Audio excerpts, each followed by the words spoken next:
for the people who are saying that, okay, I'm saying that it's justified because the Compton Cookout was thrown by a minority or by a black man, and that the noose was hung by a minority student, a minority female. First, I would just have to ask, does that justify it? But I believe that if it was Jigga Jones, or whatever he calls himself, if that was really his party, then his name would have been on the invitation. His name would have been on the flyer, would have been on the party details, and he would have been at the function promoting it. But since he wasn't, I feel like he just saw an opportunity to get his name out there, and that's what he did. And look, we're still talking about him.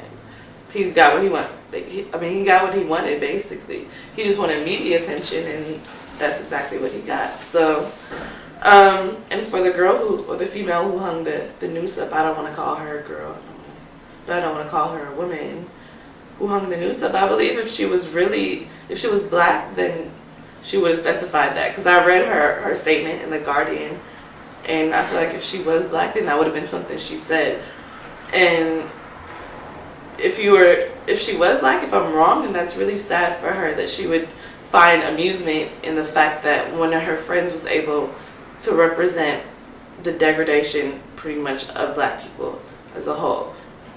If you did something, if people back in the day are doing what we are doing now, that would have been their reality. They would have been hanged by that noose that was hung up for amusement. So I know the demands, but I don't know all the details of them. But one that I want to specify is the demand for a safe space on campus. And I know that's caused a lot of controversy because people are saying that it's the BSU segregating ourselves again. I read comments like, okay, well, do you want colored only water fountains too? Do you want that back? And so that is just completely disrespectful. For people who don't know it, the reality is UCSD was built by white people. It was built by white men. The council who started UCSD was built by white men who had no ideas of diversity. That was not in their head when they built this campus. So when you walk around campus, where is the culture? What is the culture? When you think about it, what is the culture of UCSD? The default culture here is white culture.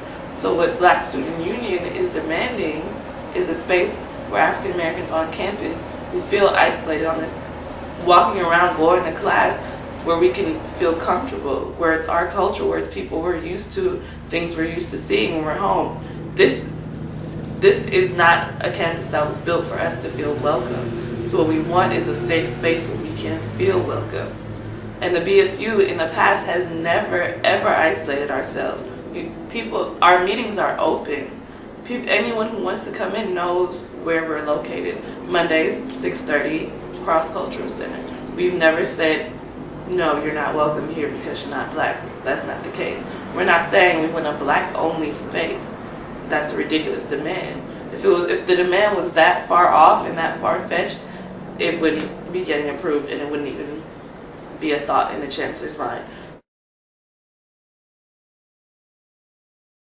So, for those saying that the BSU, is targeting everyone who's not at the rallies and not, openly supporting the BSU is racist, that's not the case at all. I regularly attend BSU, and that hasn't even been mentioned. For those who haven't supported, that hasn't been mentioned. For those who have come to support us, we have so many different allies. We would never openly say you're white and you're racist because you don't support us. No. Who we've addressed so far are those who have nothing but negativity to offer us after seeing our struggle and seeing how these recent events have affected us. For those saying, oh, get over it, it's not a big deal. Those are the only two groups of people who we have addressed. There is a term for the type of racism that is at UCSD, if you aren't really that interested in it. It's called institutional racism, and we're living in a world that has systemic racism everywhere. I suggest you take a class if you don't know what those two words mean or what they mean to minorities on this campus, but it's real. And you saying that we're overreacting is you saying that you don't know what's going on. In a way, I'd like to compare the college experience of a minority student to a student with more privilege. I would say a non-minority, so a white student. A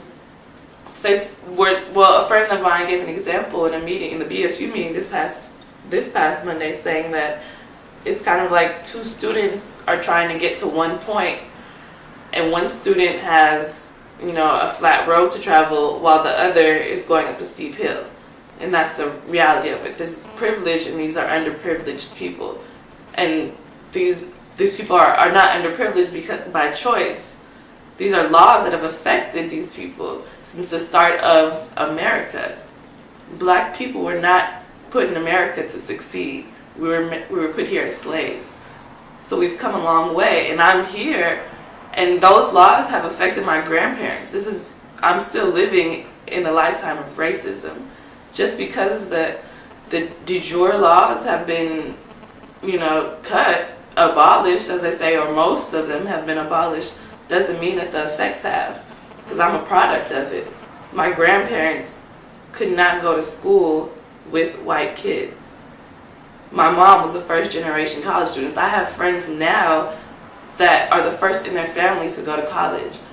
So this is not smooth sailing for them. And being here on campus where we're not even accepted, where our classmates are making fun of us on weekends and our culture and our struggle and our history in America, and we're expected to sit there and respect them and say, oh, I understand it was a party, no big deal.